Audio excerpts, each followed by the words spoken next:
Baik, sekarang kita lanjutkan. Ini mungkin yang teman-teman menunggu, ada ndak uraian tentang ini. Ya kita singgung sedikit ya, mungkin lain waktu bisa kita perdalam, yaitu agama atau kepercayaan. Ini juga sering kita posisikan sebagai berhadapan membatasi nalar. Isu-isu akal dan wahyu, faith and reason, ini kan isu-isu yang populer sekali dalam dunia intelektual. Seolah-olah kehadiran agama membatasi nalar. Kalau orang ingin bernalar bebas, ya tinggalkan agama, kan ada pandangan sekilas yang seperti itu. Tapi mungkin gambarnya tidak gambar saling menyingkirkan kalau menurut saya, tapi saling beririsan. Makanya ada wawasan-wawasan keagamaan tertentu yang mungkin membatasi, menjadi batas bagi kemampuan nalar untuk menjangkaunya. Meskipun ada juga yang berpandangan tidak semua hal bisa diketahui oleh akal atau nalar. Ya, mari kita bahas pelan-pelan ya, kita ambil beberapa ilustrasi.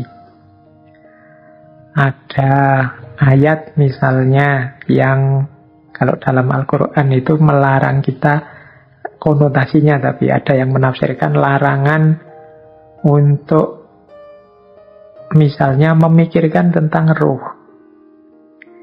Jadi kenapa? Karena kalau tentang ruh itu kalian hanya, kalau bahasanya Al-Quran itu bisa tahu hanya sedikit, tidak mungkin mendalam. Wa ma utitumul ilma illa qalila.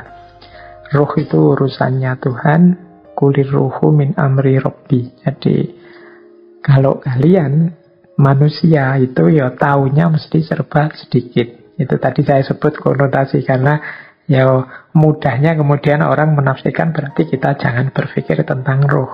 Tapi juga ada yang menafsirkan, loh kita tidak apa-apa berpikir tentang ruh, yang mencari yang sedikit tadi.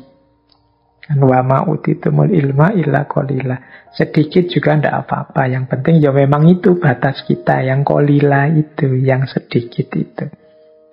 Jadi ada wawasan-wawasan keagamaan tertentu yang ini jadi titik batas yang kemudian akal tidak bisa menjangkau. Akal tidak bisa menjangkau itu bisa kalau dia memaksakan perspektifnya, terjadi distorsi-distorsi yang bagi kalangan agamawan tertentu merusak kepercayaannya, atau memang dia benar-benar tidak berdaya, benar-benar tidak mampu. Misalnya urusan akhirat, surga, neraka, itu kan sulit akal itu menjangkau. Mengapa? Karena akal tadi butuh informasi empiris, informasi pasti dan pengalaman.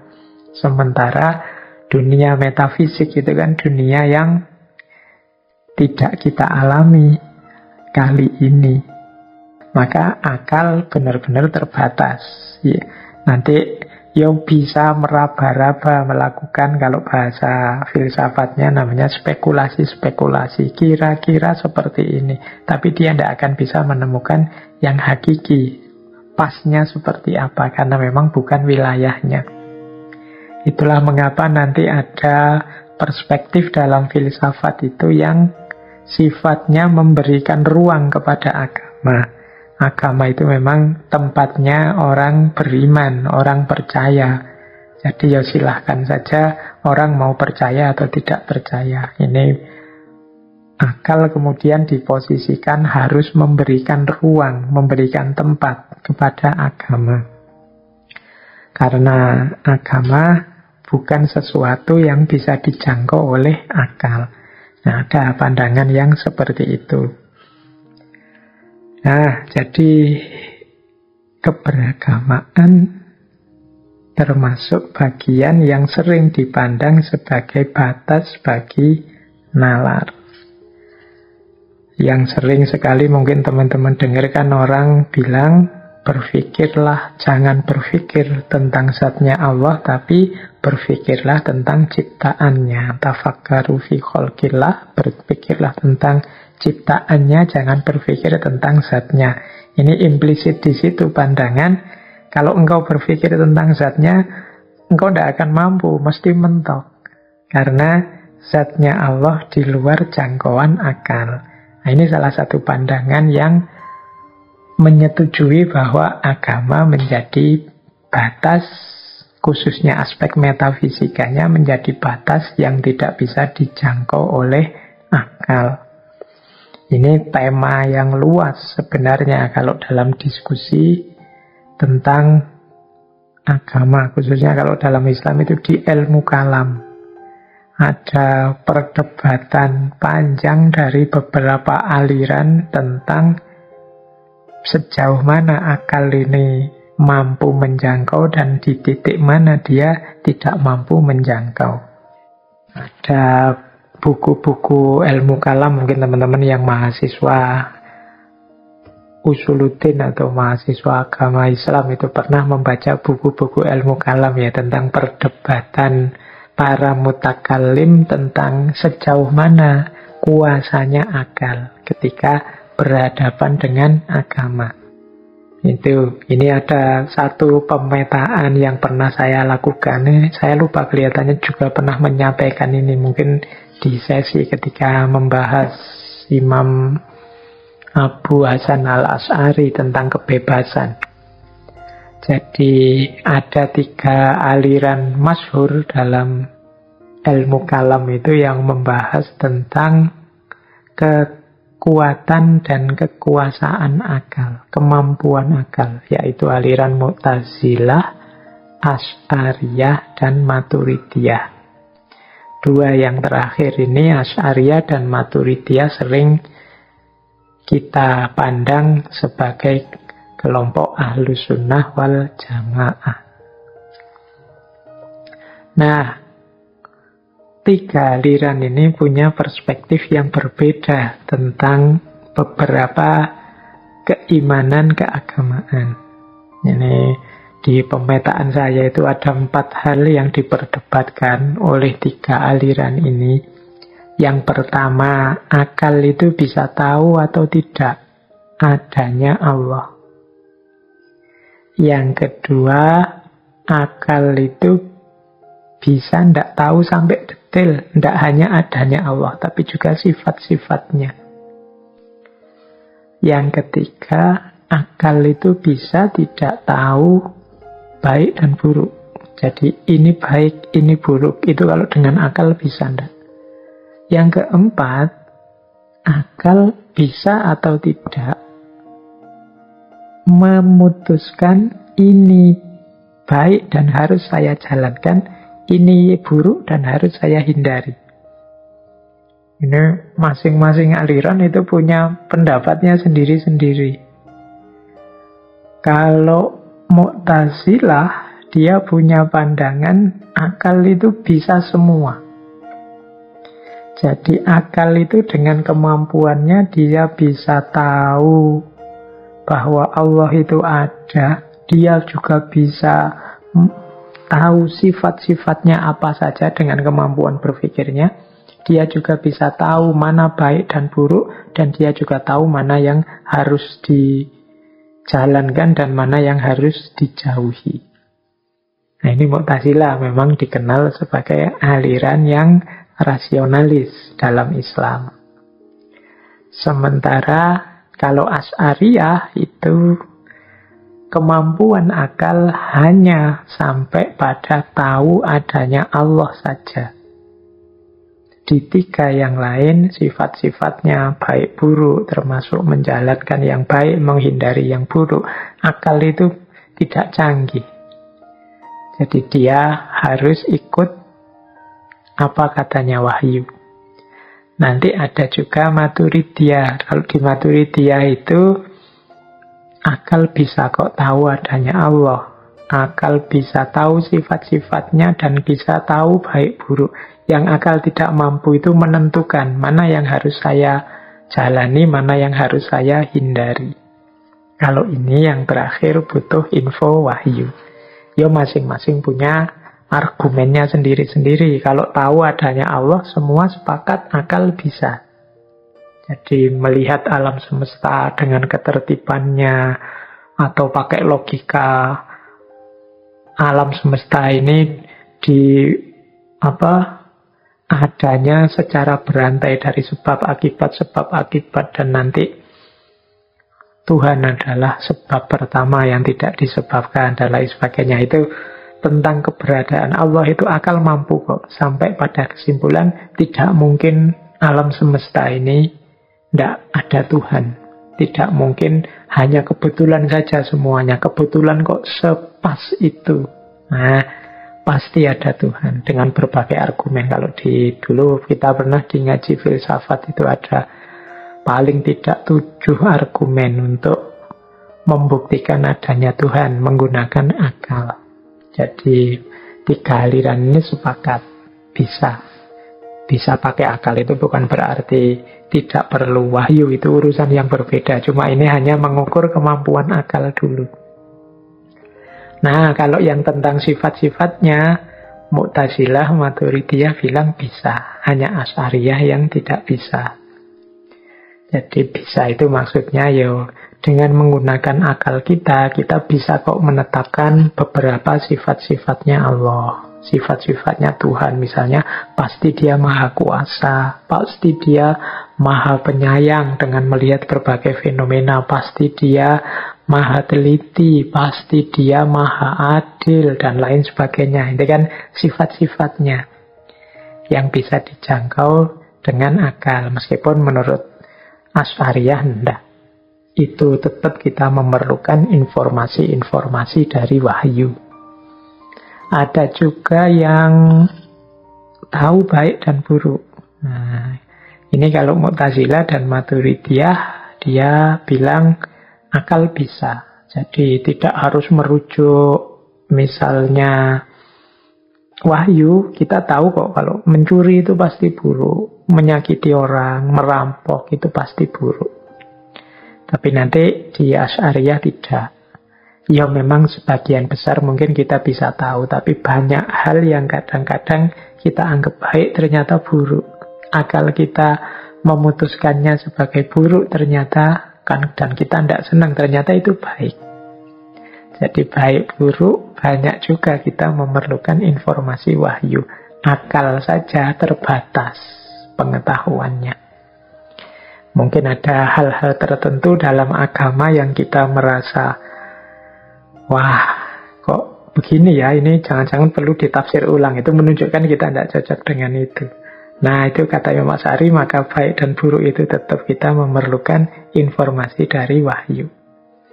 Kemudian menjalankan yang baik, menghindari yang buruk. Ini kalau Mu'tazilah, akal bisa semuanya. Akal itu tahu kok tanggung jawab kemanusiaan apa yang harus dilakukan dan yang harus dihindari. Tapi kalau ini Asy'ariyah dan Maturidiyah dua-duanya sama-sama bilang tidak bisa. Kalau untuk kewajiban dan larangan, mana yang haram, mana yang halal, itu tetap kita butuh informasi dari wahyu. Oke. Ini ilustrasi saja bagaimana pandangan bahwa wawasan-wawasan keimanan, keagamaan tertentu itu bisa membatasi kemampuan berpikir kita. Ada yang sifatnya memang dibatasi seperti standar-standar tadi. Jadi jangan berpikir tentang ini, jangan berpikir tentang itu. Ada yang sifatnya memang terbatas, kita tidak mungkin bisa tahu. Khususnya untuk hal-hal yang memang sangat metafisik. Jadi yang diilustrasikan tadi ya dengan perdebatan antara 3 aliran, Mu'tazilah, Asy'ariyah, dan Maturidiyah. Apalagi kemudian kalau kita tarik isu batas nalar dengan keberagamaan ini ke isu kritik-kritik pada modernisme yang dianggap terlalu mendewakan akal. Misalnya dulu pernah kita bahas di sesi Sayyid Hussein Nasr ketika membahas Saintia Sakra. Itu beliau menyebut ada banyak hal-hal yang ditinggalkan oleh peradaban barat, khususnya dalam aspek spiritualitas yang itu sebenarnya esensial dalam hidupnya manusia. Dan di situ kan Zaituun Nasr mengkritik panjang lebar tentang gaya saintisme yang mendewakan akal, yang jadi awal beberapa tragedi kemanusiaan manusia modern. Nah, ini termasuk bisa dipandang menjadi batas bagi nalar, kepercayaan-kepercayaan, keimanan-keimanan agama. Ya mudahnya kan, misalnya di ranah ilmu modern yang kadang dikritik positivistik itu, secara ontologis kan hanya bisa menerima dunia yang sifatnya materi atau dunia syahadah. Sementara agama menerima ghaib wasyahadah, dunia metafisik dan dunia fisik, dunia materi dan dunia imateri. Nah, berarti jangkauannya lebih sempit. Sementara kalau agama lebih luas, ghaib wasyahadah, sehingga di situ nalar terbatasi. Kemudian juga dari sisi epistemologi, dulu kita pernah membahas misalnya pengetahuan namanya ilmu huduri atau pengetahuan langsung. Yang ini tidak membutuhkan prasyarat material, prasyarat empiris. Pokoknya dalam pikiran kita pengetahuan itu hadir, pengetahuan langsung. Yang ini mungkin sulit. Pengetahuan itu kan biasanya kita sebut bekerja ketika akal kita berproses. Nah, sementara yang laduni ini pengetahuannya hadir begitu saja dalam diri kita. Ini juga mungkin menjadi batas-batas nalar yang menggunakan akal. Jadi ini isu tersendiri. Kalau teman-teman ingin mendalam tentang persilangan, pertentangan, persinggungan antara agama dan nalar atau isu faith and reason, itu bukunya banyak sekali. Isu-isu yang diangkat juga sangat banyak sudah. Baik, jadi ini isu kesekian tentang batas nalar. Kita lanjutkan lagi. Ini sekarang kita membahas aspek internalnya. Kalau tadi kan keterbatasan nalar karena ada unsur dari luar. Jadi ada unsur misalnya agama, ada unsur pengalaman dan informasi, aspek biologis, psikologis, standar-standar yang kita buat sendiri. Kemudian yang pertama tadi hubungan akal dengan bagian jiwa yang lain, yang ternyata akal itu hanya alat. Itu kan unsur luarnya. Kalau bahasanya anak-anak kampus itu aspek eksternalnya. Sekarang kita lihat internalnya. Internal yang membuat akal itu sering terbatas. Nah, sebenarnya secara umum sih aspek internal itu ya ada logical fallacy dan bias. Jadi salah pikir dan sesat pikir. Jadi akal itu tidak selalu dalam kondisi fit, mesti benar. Ternyata juga dia terbatasi oleh kondisinya sendiri yang kadang-kadang sesat pikir dan salah pikir. Baik, sekarang kita bahas pelan-pelan. Nah, sesat pikir yang pertama yang kelihatan sekali sehingga membatasi kebebasan berpikir kita adalah idola-idola. Ini saya ambil misalnya teori dari Francis Bacon. Ada 4 idola saat kita berpikir. Ini membuat harusnya kesimpulan kita itu luas jadi terbatas. Apa saja 4 idola ini secara umum ya, mungkin hari ini bisa dirumuskan lagi banyak idola-idola yang lain. Nah, yang pertama adalah namanya idola tribus. Idola tribus itu menarik kesimpulan tanpa dasar dan tidak diperiksa serius, pokoknya dianggap sudah benar begitu saja. Alasannya biasanya begitu. Orang lain juga begitu. Itu namanya idolatribus. Kita itu sering berpikir pakai logika biasanya ini. Ini idolatribus ini kadang-kadang melahirkan namanya oversimplifikasi atau mengeneralisir masalah. Jadi akhirnya kita tidak dalam. Sesuatu yang harusnya mungkin punya makna lebih dalam, harus diobservasi lebih serius, harus diteliti lebih jeli, akhirnya tidak tergali. Kesimpulan kita dangkal. Kita pokoknya biasanya begitulah. Nah, ini namanya idolatribus. Ini kadang-kadang disebut ini yang sering menjangkiti manusia biasa atau awam. Yang bahasa Latinnya tribus, tribe. Jadi orang-orang umum itu sudah begitu, Pak. Yang lain begitu, ya saya ikut begini. Nah, ini kan secara tidak sadar kita membatasi cara berpikir kita dengan kebiasaan umum yang berlaku di tengah masyarakat. Kemudian ada pula idola spekus. Idola spekus ini menarik kesimpulan seperti manusia yang ada dalam gua. Ini idola spekus ini bahasa Inggris, the idol of the cave. Idola gua. Jadi kita seperti manusia gua. Manusia gua itu manusia yang ngertinya apa yang ada di dalam gua. Jadi memutuskan sesuatu hanya berdasarkan prasangka pribadinya, selera a priorinya. Jadi ini biasanya ketika orang menyukai sesuatu, ketika orang mengidolakan sesuatu, dia berhenti di situ. Hanya itu saja yang dia geluti sehingga dia tidak luas. Akhirnya membaca apapun, menyikapi apapun, ya pakai perspektif itu. Nah itu, jadi ini persis seperti kata-kata aslinya, the idol of the cave. Seperti manusia yang hidup di gua. Nggak ngerti mana-mana, ya ngertinya apa yang ada di dalam gua. Jadi begitu melihat apapun, menyikapi apapun, ya menggunakan perspektif gua. Perspektif pengalamannya sepanjang hidup di gua. Jadi ini juga sering jadi idola, membatasi cara berpikir kita juga.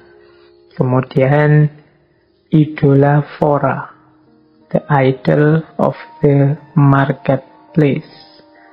Menarik kesimpulan karena ikut pendapat umum. Jadi yang lain pendapatnya bagaimana, begitu ya sudah aku ikut, idola fora. Ini bedakan dengan idolatribus tadi ya. Kalau idolatribus itu ya biasanya. Orang di sini biasanya begitu. Nah itu idolatribus. Tapi kalau idola flora, untuk hal ini gimana pendapatnya orang-orang?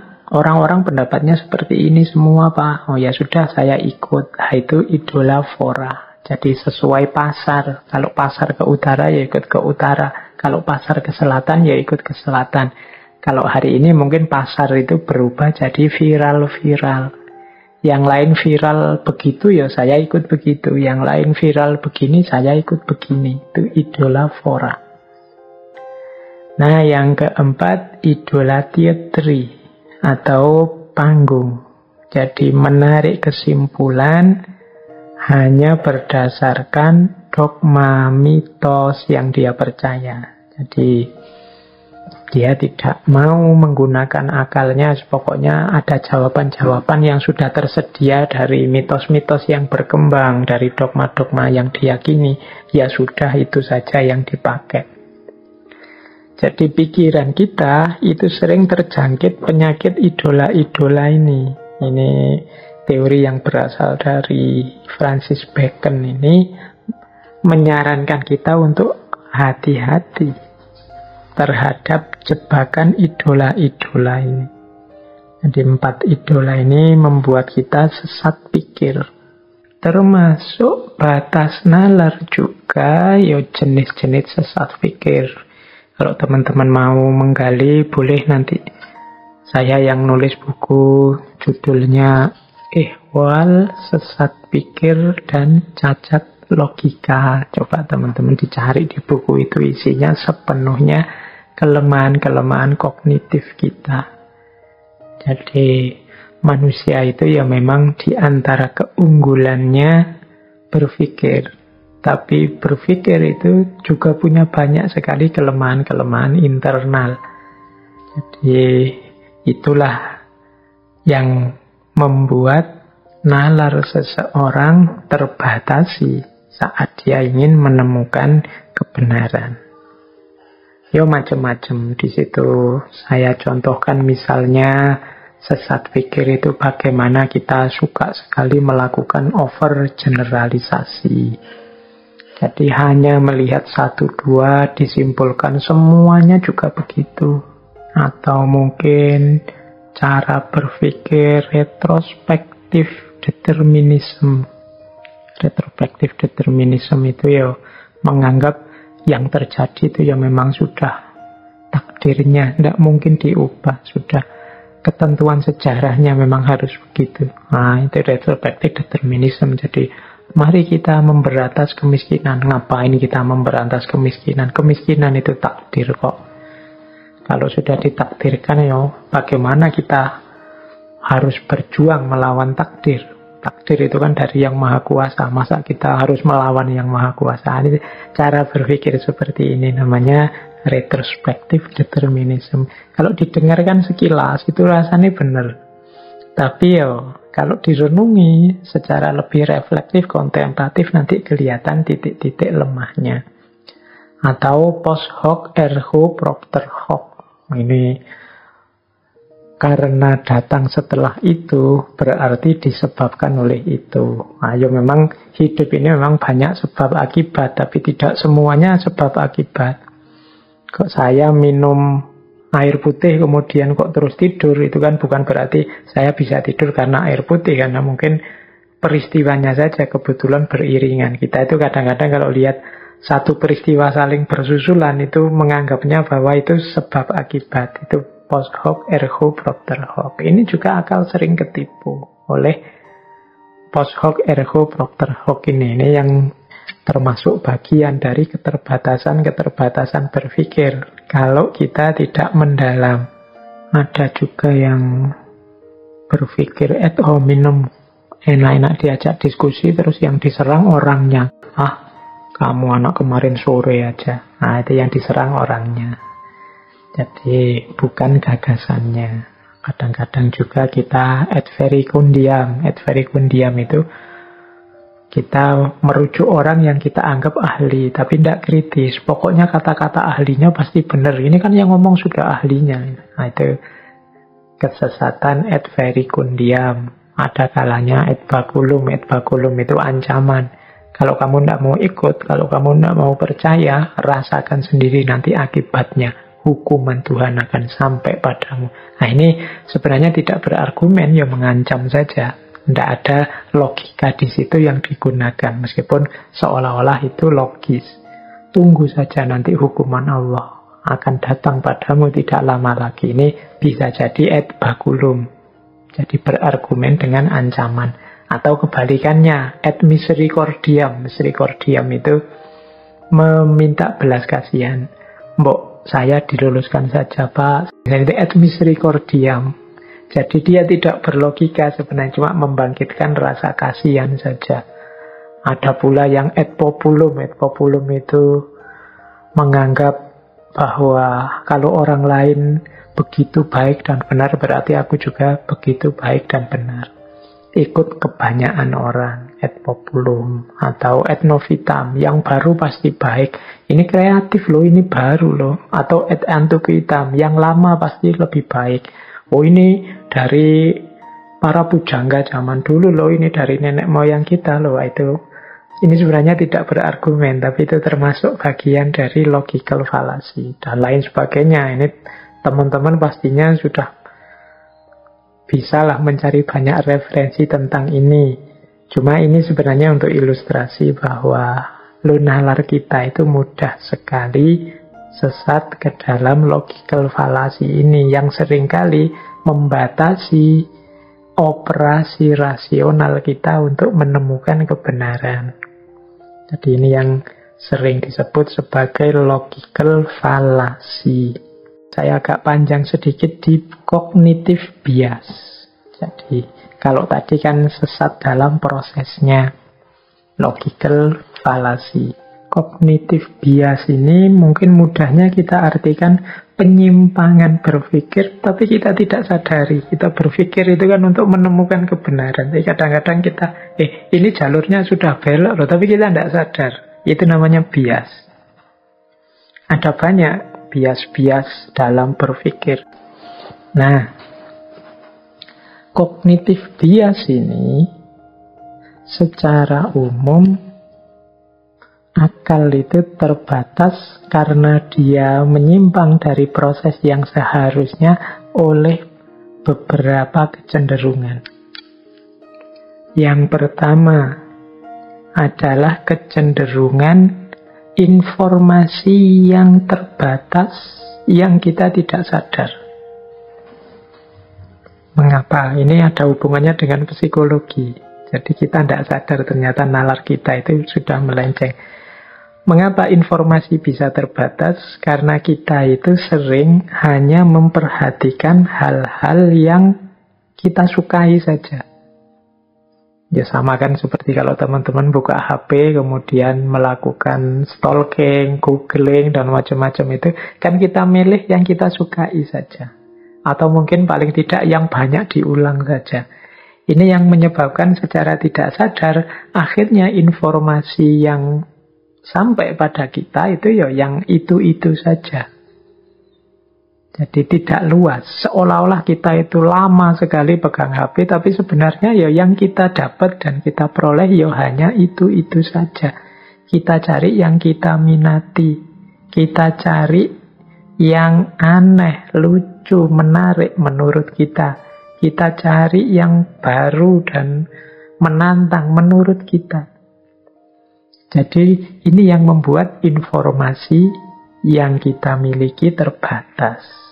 Jadi ini penting kita sadari ternyata kita itu seolah-olah banyak banjir informasi, tapi mungkin ya tidak. Karena yang kita buka ya itu-itu, yang kita gali secara serius ya itu-itu. Mungkin karena saya sukanya filsafat, ya yang dibuka situs-situs ya seputar filsafat dan sekitarnya. Sementara yang sukanya pendidikan mungkin lebih tertarik dengan isu-isu pendidikan. Ya itu-itu saja. Itu namanya termasuk cognitive bias. Membuat pikiran kita secara tidak sadar melenceng, padahal kita tahunya kita itu wawasannya luas, luar biasa. Karena yang kita perhatikan hanya yang kita minati saja, yang kita anggap unik, kita anggap menarik, dan lain sebagainya.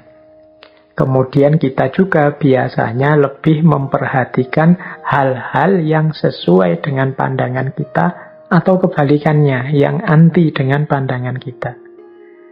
Sehingga biasanya misalnya ya coba teman-teman cermati ya tabiat kita ketika buka YouTube atau apa itu kan, yang kita minati itu terus ditawarkan lagi terus oleh Google, oleh YouTube. Itu yang disebut bubble filter itu.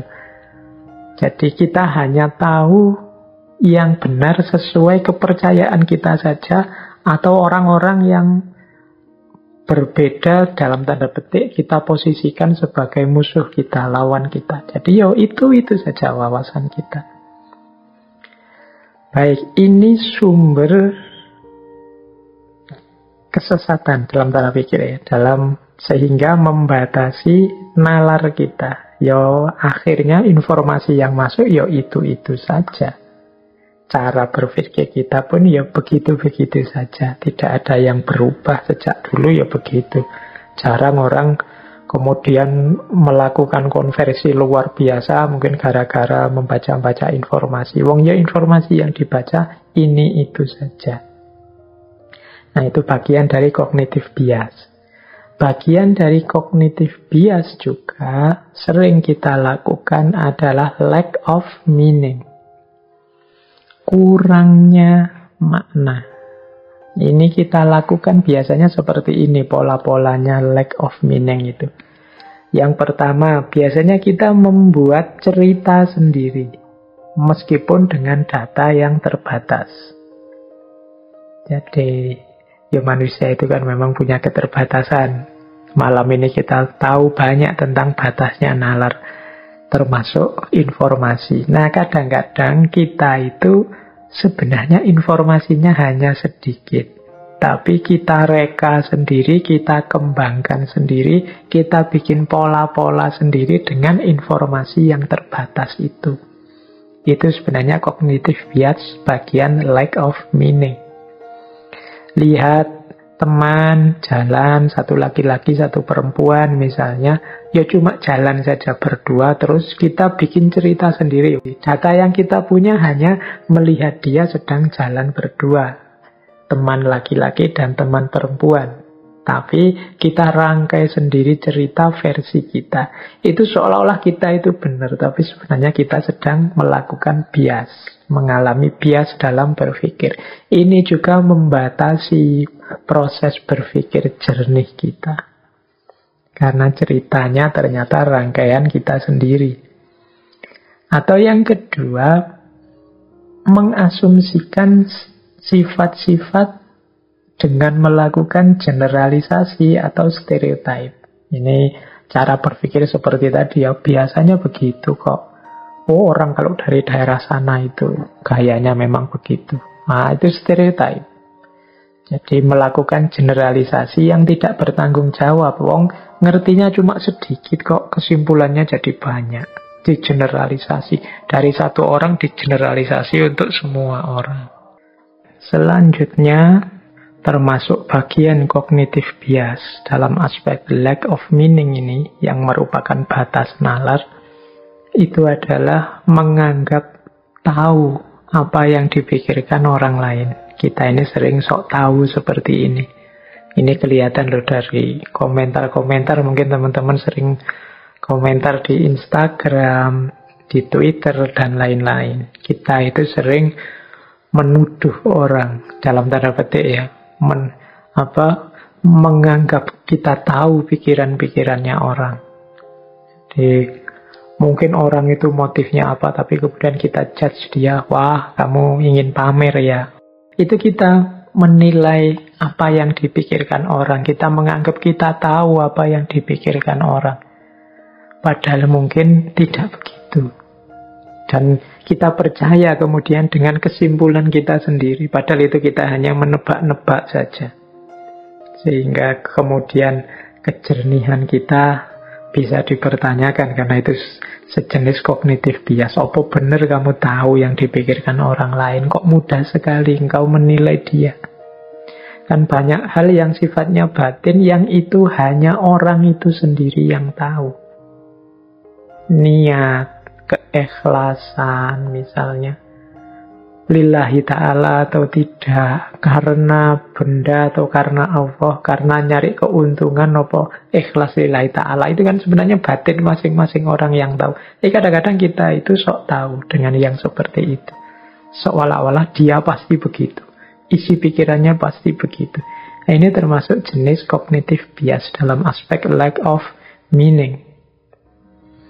Kemudian sering juga kita lakukan memproyeksikan pemahaman saat ini untuk masa lalu dan masa depan. Sehingga mungkin kita kemudian menyesali masa lalu atau menganggap masa depan itu seperti masa sekarang, sehingga kita berlebihan dalam menyikapinya. Jadi memproyeksikan pemahaman kita saat ini untuk masa lalu dan masa depan, seolah-olah masa depan itu persis seperti situasi kita sekarang. Atau kita sesali berlebihan masa lalu karena kita menggunakan perspektif hari ini. Situasi-situasi sejarah tertentu itu ya membacanya sesuai konteks zaman itu. Zaman penjajahan, situasinya seperti apa, cara hidup, cara berpikirnya seperti apa. Dulu zaman Nabi di Mekah abad ke-6 Hijriyah itu situasinya seperti apa, mode hidup, gaya hidup seperti apa. Zaman itu mungkin masih banyak perang-perang, memang gaya hidupnya seperti itu. Nah, itu kalau kita pahami dengan logika hari ini, ya mungkin kita, orang dulu itu memang belum beradab, orang dulu itu dan macam-macam. Itu pemahaman saat ini kita pakai untuk menilai masa lalu. Bahkan kita jadikan standar untuk merancang masa depan. Ini kadang-kadang berakhir dengan kekecewaan atau ketidakbergunaan.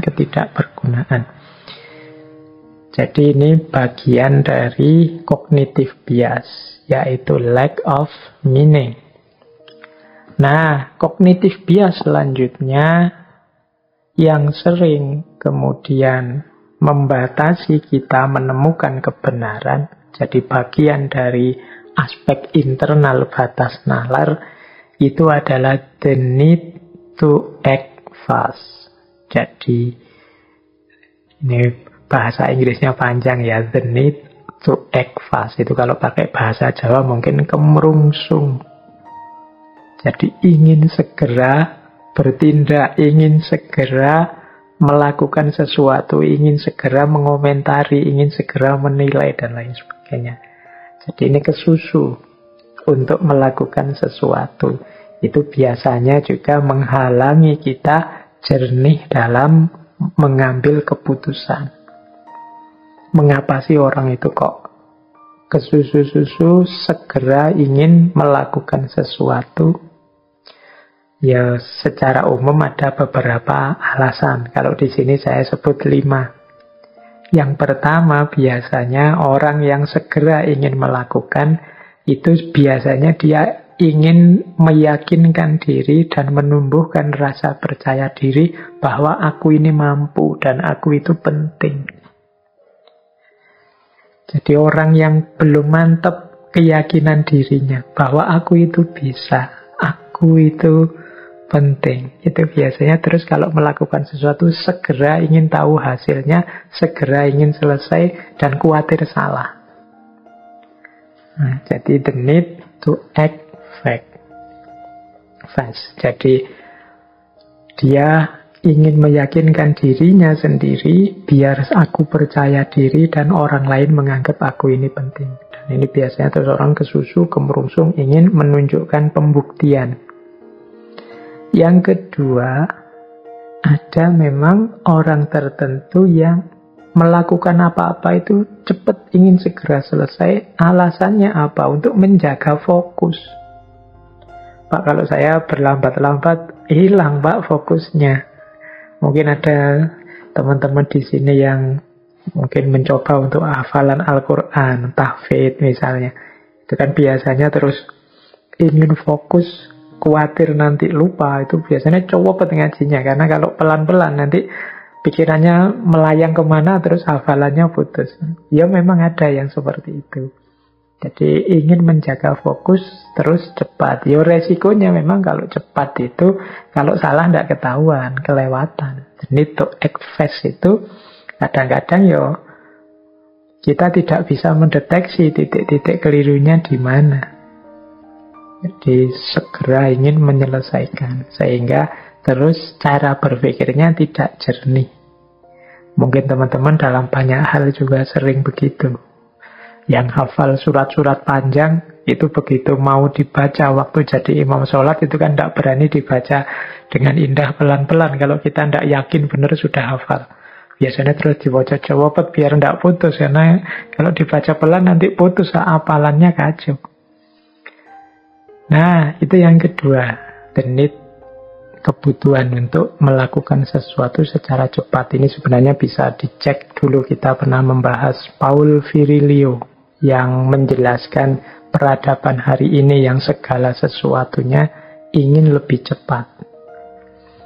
Yang ketiga, biasanya motifnya orang yang ingin lebih cepat itu karena dia membayangkan keuntungannya. Segera aku ingin selesai dan mendapat keuntungan. Nah, ini membuat orang ingin lebih cepat. atau untuk menghindari kesalahan. Kemudian orang cepat-cepat untuk melakukan sesuatu biar tidak salah, karena kalau pelan-pelan nanti salah. Ini sama seperti tadi penjelasannya. Jadi sesat pikir dalam bentuk cognitive bias itu ada kalanya muncul karena kita butuh untuk bertindak cepat. Kita tidak sabar untuk mengikuti prosesnya pelan-pelan. Akhirnya ya yang terjadi malah tidak jernih kita dalam menanggapi sesuatu. Dia membatasi kita untuk berpikir secara jernih. Yang selanjutnya, bagian dari cognitive bias juga adalah information worth remembering. Jadi kita memilih-milih sendiri informasi-informasi yang kita anggap penting. Padahal itu mungkin bagi orang lain tidak penting. Jadi kita milih sendiri, misalnya kita ketemu data sebanyak apa, ya kita pilih yang kita perlu saja, yang kita anggap penting. Sesuai dengan kebutuhan kita sejauh pengalaman yang kita miliki. Sehingga akhirnya ya kita tidak komprehensif. Jadi kita pilih-pilih informasi. Sehingga pada akhirnya ya sudah, kita tidak bisa menemukan kebenaran yang kita inginkan. Karena nalar kita terbatas informasinya. Mengapa kok informasi kita terbatas? Ya kita sendiri yang milih informasi yang menurut kita penting saja. Yang itu ternyata hanya menyesuaikan dengan kebutuhan dan pengalaman yang kita hadapi. Ternyata ada banyak hal yang membuat nalar kita itu buntu atau tidak bisa lanjut menemukan yang benar secara jernih. Kalau kita runtut lagi dari awal tadi, ada berbagai aspek yang membuat nalar kita terbatasi. Yang pertama adalah posisi akal yang ternyata dia tidak nomor satu, tapi dia berposisi hanya sebagai sarana dan alat dari kepentingan-kepentingan variabel-variabel hidup yang lain seperti hasrat, ambisi, naluri, nurani, selera, dan lain sebagainya. Jadi dia dibatasi oleh orientasi hidup, emosi hidup, ambisi seseorang. Ini yang pertama. Jadi menunjukkan batas secara fungsional. Kemudian yang kedua, standar-standar. Ini yang kedua, ini sebenarnya yang paling sering terjadi. Bagaimana manusia membuat standar-standar sendiri yang membatasi nalar. Baik itu di level etik, sosial, susila, budaya, maupun politik. Ini saya tidak, seperti saya bilang tadi ya, ini tidak saya menyebut itu negatif atau tidak. Ya karena memang manusia itu secara sosial membutuhkan ideal-ideal yang ingin dia wujudkan. Yang kadang-kadang ideal ini harus bisa dipenuhi dengan cara membatasi kebebasan berpikir yang seluas-luasnya. Ini harus dibaca situasional, meskipun ada juga situasi yang memang sepenuhnya membatasi kebebasan moral dengan standar-standar egois untuk kepentingan kelompok tertentu atau orang tertentu. Ini bisa luas kalau kita bahas. Kemudian batas nalar juga adalah kondisi biologis dan psikologis alamiah kita. Ada orang-orang tertentu yang luar biasa IQ, EQ, SQ-nya, ada yang biasa saja, bahkan ada yang bermasalah dan lain sebagainya. Itu juga menjadi blok, menjadi batas bagi kemampuan berpikir. Kemudian secara operatif, kemampuan berpikir kita juga dibatasi tadi ya oleh keluasan informasi kita dan pengalaman kita. Jadi ya kalau tidak banyak data, ya tidak luas improvisasi kita. Terus agama juga membatasi dengan segala variasinya. Mungkin istilahnya pasnya wawasan-wawasan yang sifatnya metafisik, yang itu banyak ada pada agama. Karena nalar, reason itu sendiri, cara berpikirnya banyak bergantung pada data-data yang sifatnya empiris atau pengalaman. Setelah itu, batas-batas banyak kita temukan dalam aspek internal. Jadi mekanisme kerjanya akal kita sendiri yang sering tersesat, baik karena idola-idola dalam berpikir maupun karena adanya logical fallacy dan cognitive bias. Ya, dengan uraian tadi, khusus untuk yang internal dan khusus yang aspek internal ini mungkin itu tadi hanya sekedar ilustrasi saja